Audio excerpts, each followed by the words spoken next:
Hello everyone, welcome to my educational platform. Glad you're here. It is a very special honor this week to be welcoming the Honorable Chris Penk. Mr. Penk is currently the New Zealand's Minister for Building and Construction, Land Information and Veterans. He's also the country's Associate Minister for Defence, Immigration and Agriculture.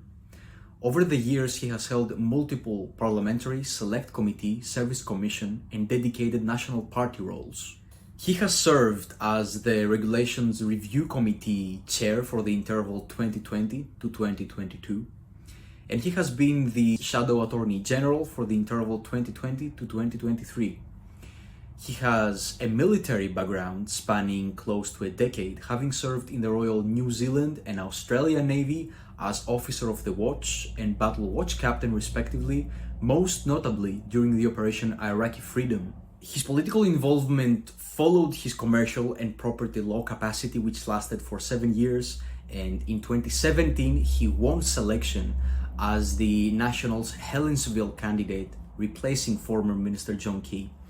In 2023, Mr. Penk was elected for a third term during the national election of New Zealand, and he defeated his opponent from the Labour Party by a margin of 19,500 votes. This interview is going to dive into the greatest chapters of his journey, from entering the Navy at the very young age of 20 years old to then transitioning into commercial and property law, and finally how he managed to become a political leader in his country.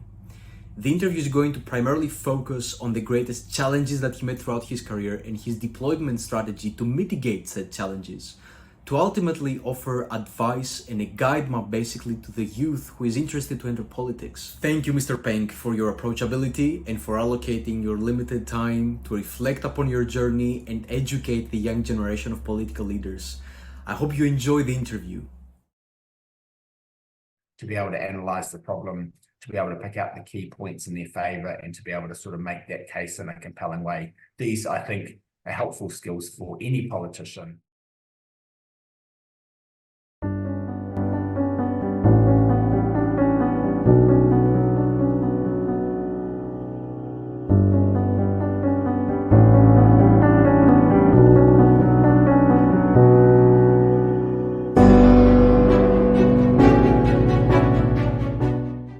I think for anyone who's wondering, if they were to get involved in politics, what would be the right thing for them to do as a career at that moment, contemplating getting involved in politics later.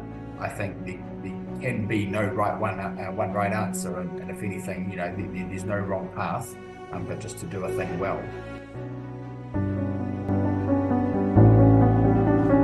It's a system that's fast, fair, and effective, so that's what needs to happen in the court space, and that's what we're working very hard to do.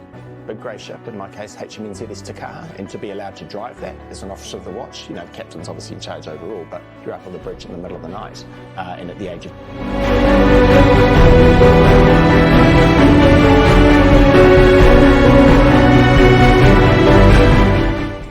it's quite common that a young person will take a more active interest in the affairs of their nation. So that was the case for me. But around the time that I decided to join the Navy, I naturally wasn't able to be involved actively in politics, even though I might have been tempted to.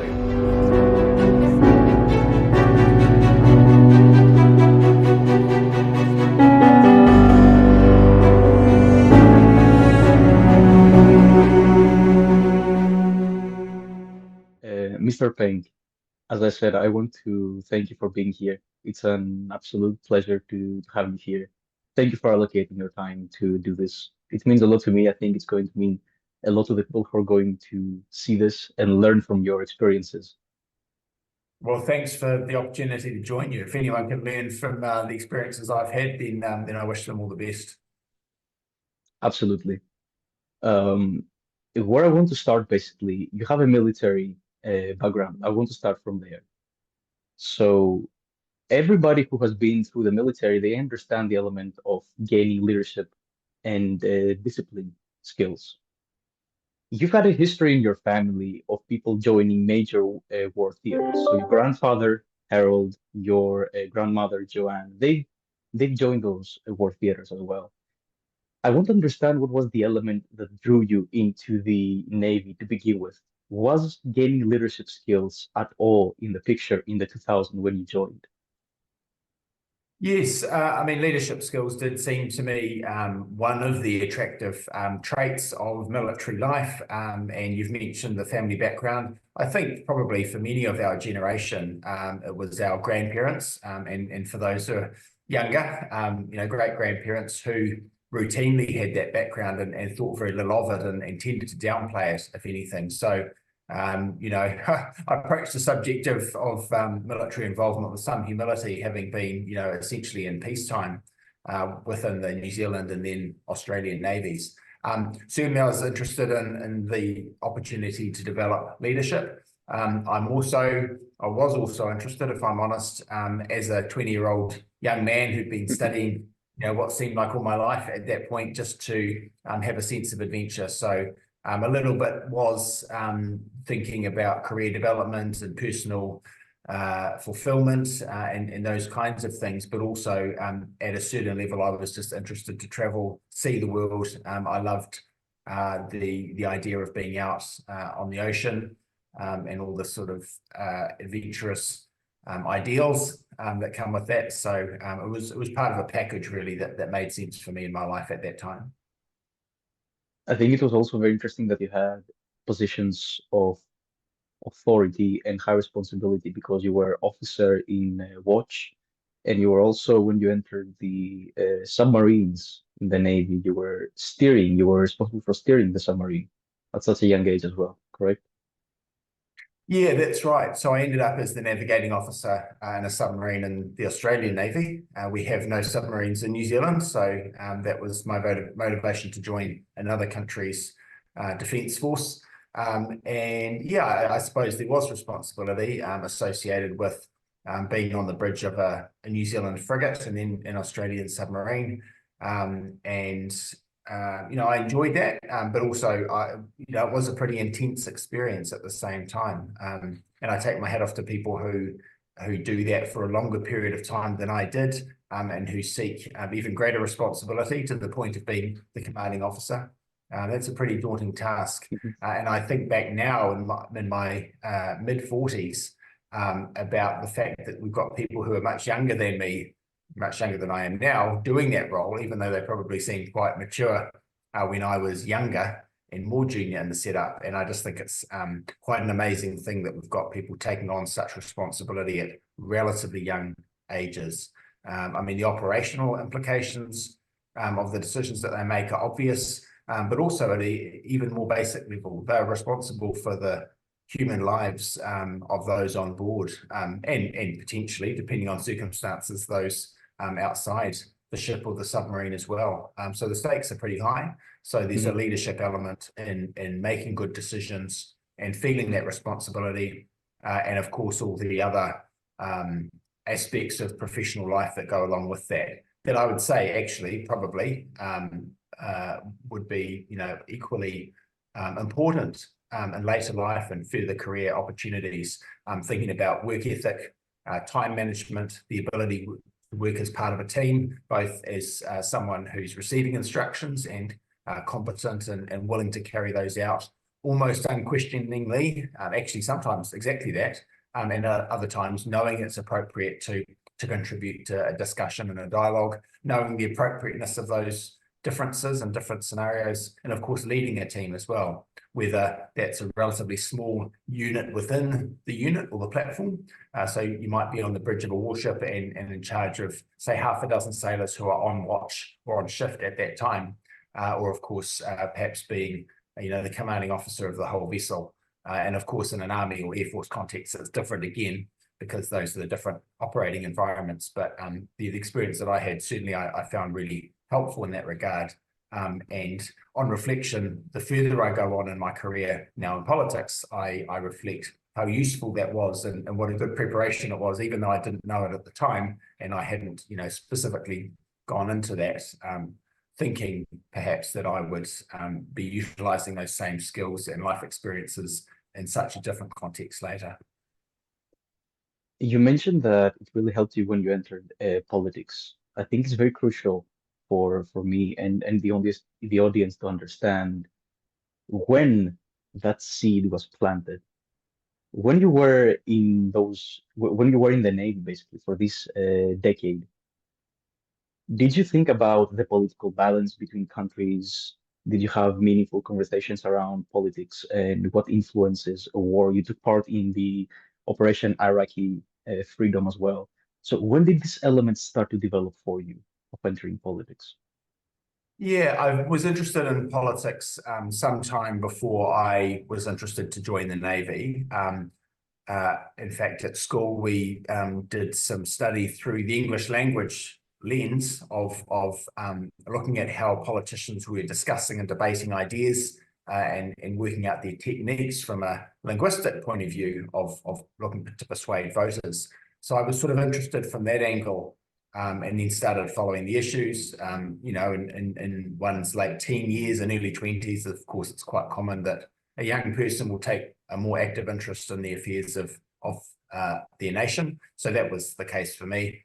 But around the time that I decided to join the Navy, I naturally wasn't able to be involved actively in politics, even though I might have been tempted to, because that's not really compatible with being a serving member of the Defence Force, partly because the rules and the general appropriateness of service it needs to be apolitical by its nature, and of course there's the practical element of being away from home a lot as well. So for that reason, I was sort of out of the political environment, but nevertheless thinking, albeit not in party political terms or partisan terms, but nevertheless considering more at a philosophical level the role of the state, the importance of national security, and from someone who's ended up in a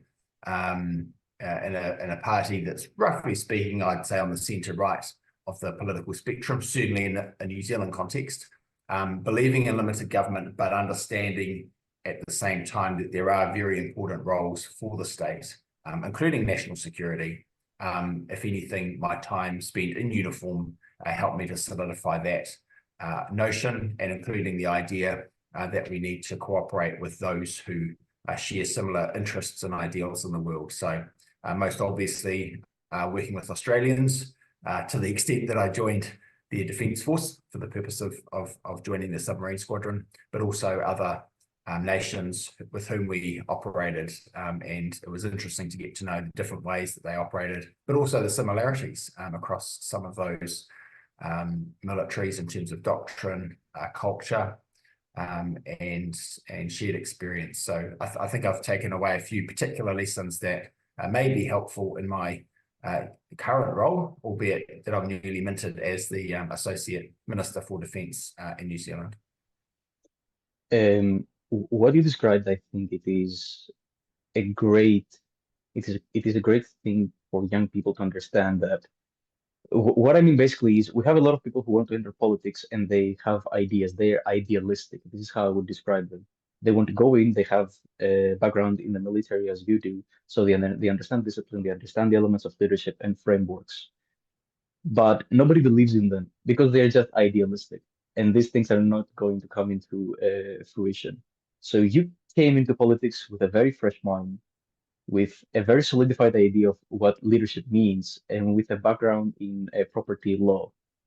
Now, your family has a background in that as well. So your father and brother have a background in law. Your father is a dean.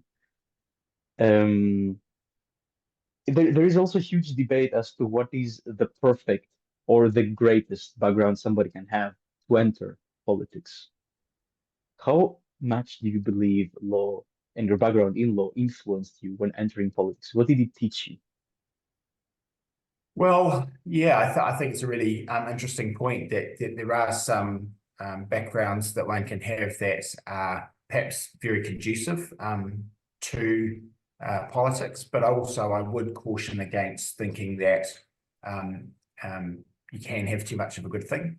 So, I would say, for example, having a background in the law is helpful for a politician, but you wouldn't want 100% of the legislature to be former lawyers. You certainly want a bit more of a diverse background as well. But from my point of view, coming in, not having worked in politics professionally before, having been a member of a party and a volunteer and working on campaigns for others, and then becoming a candidate, I wasn't used to the way that laws were made in the sense of having been in government or working in a minister's office, which is quite a common pathway here, or having been perhaps elected to local government.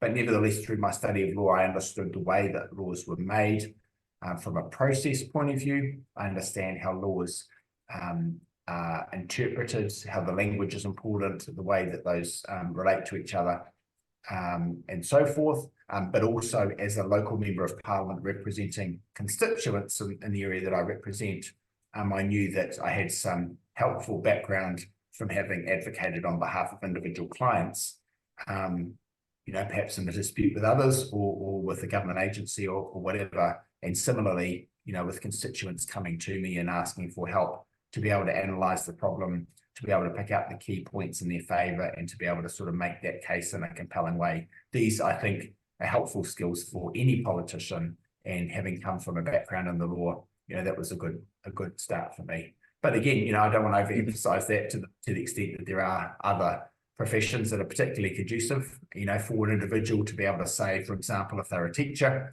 they might be a very good communicator, they might be good at persuading, holding the attention of an audience, because if you can do that with, a number of school children, you can surely do that in the political setting too. But that was my journey, and I think, again, without knowing exactly that would be the case and that would prove useful, I think for anyone who's wondering, if they were to get involved in politics, what would be the right thing for them to do as a career at that moment, when they're contemplating getting involved in politics later. I think there can be no one right answer, and if anything, there's no wrong path, but just to do a thing well and know that alone, in itself will stand you in good stead for a political career, or indeed any other. I really, really like how you're breaking this down to very, very simple terms. So the analogy with the school teacher and the kids, basically being a politician, people know that you have to be a very good, effective mediator. And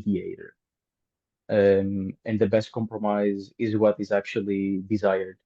We are going to go into this element of decision making during times of crisis and ambiguous decisions that you have made, but I think it is important for us to take you right around 2017. It was a period of massive change for you. You became a father. You won the electorate vote. So the margin of your win was quite substantial. I want you to talk to me about yours and the party's efforts to achieve that result. Was it unforeseen at all? Do you mean that it was it unforeseen that Yes. that particular result would come about? Well, I mean, it was unforeseen, I suppose, to me, in the sense that it's quite an unbelievable thing. I definitely had to pinch myself a few times to make sure that think this thing had really happened, that I had very much wanted to happen. But in a sense, if I'm being honest, it was reasonably straightforward from the point of view that it was expected that I would win that electorate seat as the candidate for a party that had always held it, or more or less always held it. My immediate predecessor in the seat was a gentleman named John Key, now Sir John. He was the sitting Prime Minister for most of the time that he was in that seat. Huge reputation locally and indeed on a national and even international stage. So following in his footsteps as the nominee for the party that he had represented and that I, had come through as well, there would have been something wrong if I hadn't won. And I felt fortunate enough to have, obtained that result with a pretty significant margin. Mind you, 3 years later, it was a different story. It was a much reduced margin, as my party, by then in opposition, struggled against the very popular Labour government that had come in, led by Jacinda Ardern, again, a well-known figure on the national and even international stage. And we didn't have a good result across the country and in my own area. It wasn't particularly resounding win. I did get across the line and remain in Parliament. But then again, 3 years later, the pendulum swung again. So that's life, I think, and certainly politics, that these things come and go quite rapidly. But certainly at the time that I was fortunate enough to put my hand up for the first time, I was grateful to have got that win.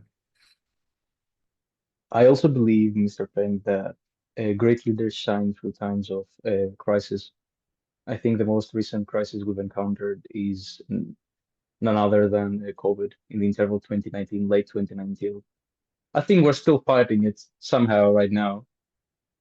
During 2020, COVID found you in, I would say, a winning streak. So you mentioned Labour's party. So you defeated Labour's candidate and you were appointed Attorney General and elected chair of the Parliament's Regulations Review Committee. I want to understand about how you operated when making hard decisions as the elected chair of the committee. Which were the hardest decisions you had to make, and how did you mitigate them? I think there is a lot of lessons to be learned out of that. Oh gosh.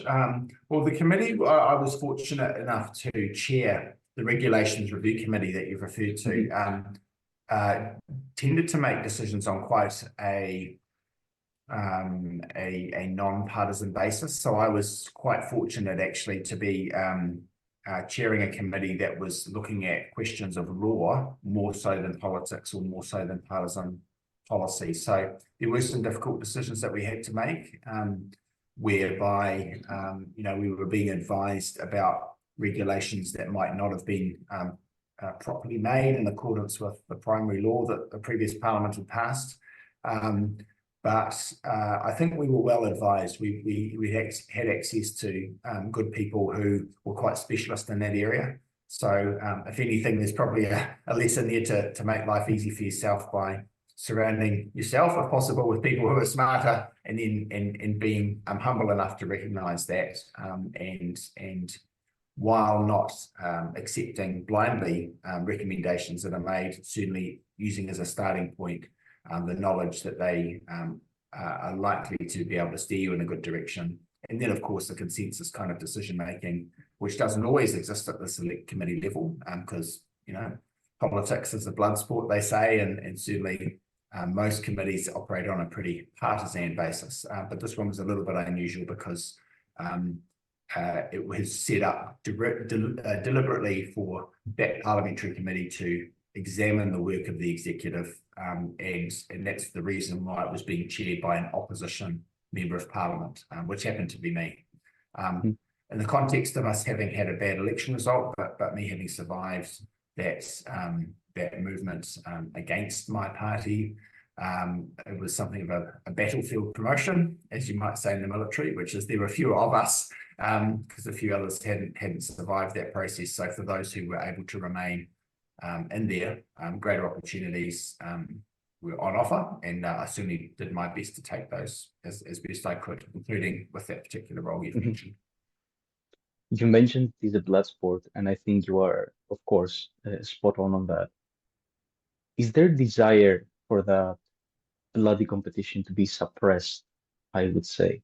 So a lot of people think that diversity of opinions, especially within politics, is something that is desired because you express different portions of the population. What is your take on that? Should maybe the winning party have more say in what is going to happen and how the regulations are going to be structured than the party who lost? Very simple question, but I think there is deep meaning into that.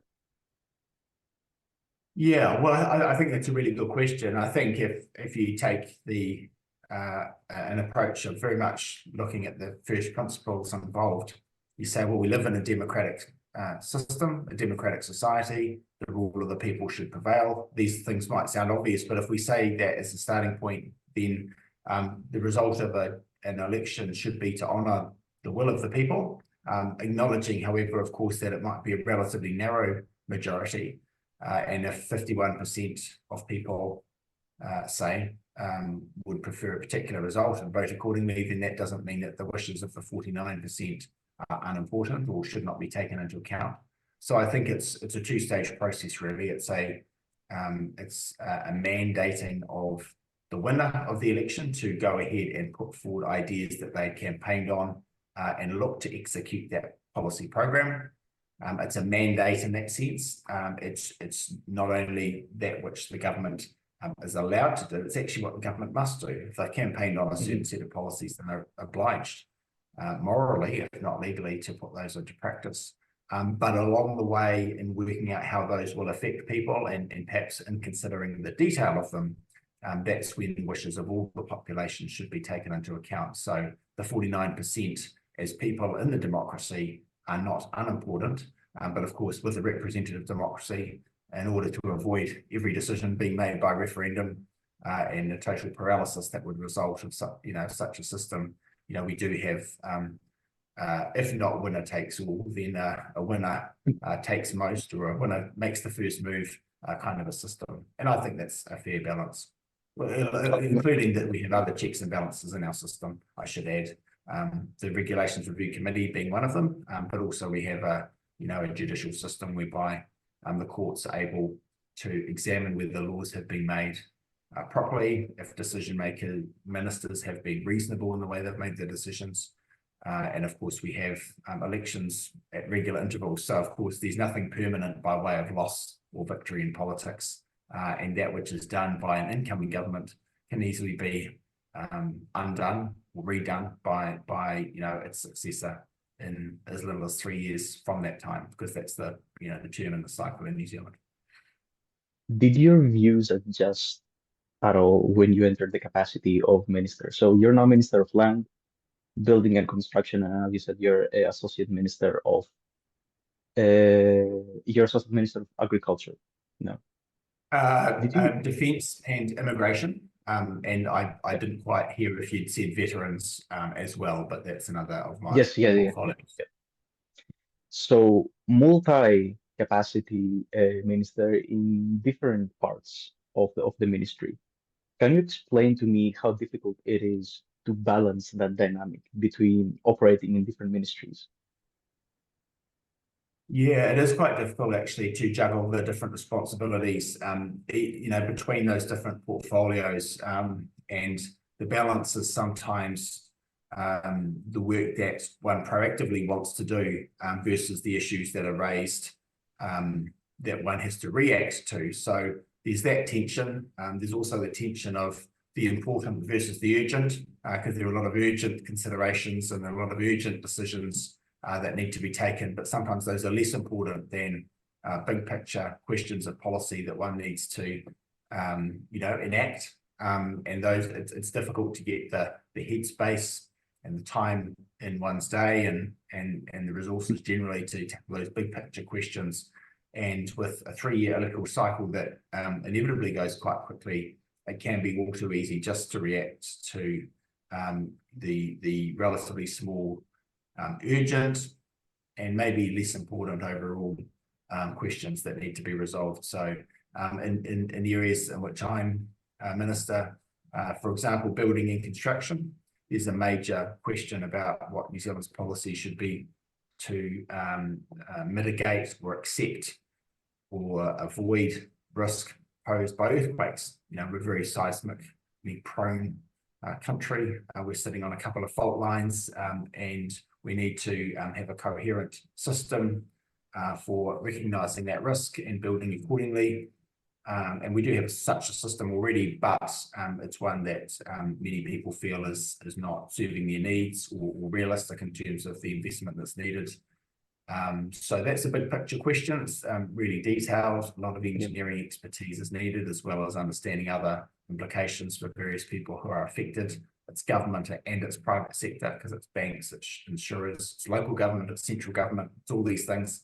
And to find the time in the day when you're also running around trying to be a member of parliament and attend the parliament, the house, the debating chamber, at the intervals that one needs to, which is at least once a day, as well as being active and visible in one's own electorate, and deal with the other roles that you have inevitably, such as being a member of the political party and interacting with supporters and so on. So there's a lot to juggle, and of course we don't always get the balance right, but it's incumbent on all of us to try and prioritise according to not only giving squeaky wheels grease, but also thinking about who or what else might need and deserve attention, but is not making the same case with such urgency, or perhaps so much bigger as those who are quite good at gaining attention, and which in any society I think is probably a minority rather than a majority of the people. Mhm. I think it really begs the question, what in your opinion synthesizes a great minister, and I would add a great leader as well in the political field? So mitigating all those issues, would you say that the best quality a minister can have in your capacity is being a great facilitator and thinking from a bottom-up type of view? Will that be accurate at all? Yeah, I think so. I think there's a lot in that. I think synthesizing different views and the bottom-up approach is important because it's very possible to be captured, and I don't mean that necessarily in the sense of Yeah. being beholden to special interests, let alone in a corrupt way, but just understanding the reality that people with great resources and existing power, even privilege on their side, find it easier to get access to decision makers. So having a bottom-up approach means understanding what's important to the greatest number of people. I'm wary of using the language of majoritarian democracy if it would sound like some populist approach to satisfy the need of a great number of people is satisfactory, whereas it's not if we're talking about then minority interests not being sufficiently reflected. So it's definitely a balance, but I think in general terms, if you take a bottom-up approach, try to maintain as much connection to those who are affected by policies as well as those who would have input to them at a higher level, perhaps, then you're less likely to lose touch with the people and all the implications that has for bad policy making, and of course ultimately learning a lesson at the ballot box, which is what can happen and should happen to politicians who aren't duly responsive to the needs of the people as a whole. I think it is a perfect way to close this with basically always seek the lesson. You've mentioned in one of your speeches in the parliament, always at all times fight on. So it is pretty evident that you're always seeking to place people in the room that are better at something that you are not. So they could be better at by 1%, doesn't really matter at a very small thing that you're not good at. So you are a great facilitator. You have that leadership element that you applied and you learned from the military. And I think you're going to be driving sincerely incredible change for New Zealand. Thank you, Mr. Thank you. Penk. That's very generous, and I'm grateful for your insights and the leadership you're providing in this space. So really enjoyed our conversation, and just best wishes to you for continuing that work and to all your listeners and subscribers and readers too. Thanks for the opportunity. Thank you, Mr. Penk. No, it means a lot. It was an honor, and I want to wish you a good night. Cheers. Thank you. Thanks. Good night. Good night.